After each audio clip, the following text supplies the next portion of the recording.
Okay, here we go. It's going right down here. What we're going to do now is fix the hard drive. We're going to clean it up, try to make a little more space on the hard drive itself. You'd be surprised at how much more you really can get out of this hard drive. Okay? As you can see now, it's a 500 gigabyte hard drive. 500 gigabyte Seagate, made for the Hewlett Packard. So it says need support, visit seagate.com. Well,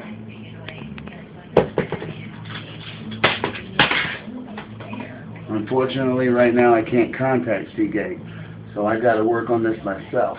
I'm going to turn this into 500, from 500 gigabytes to 1,000. Watch closely.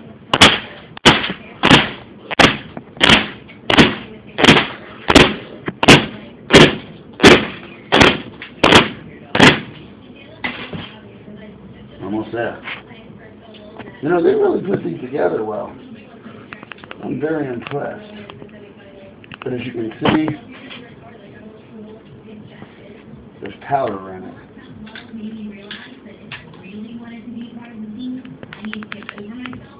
Kind of curious about this.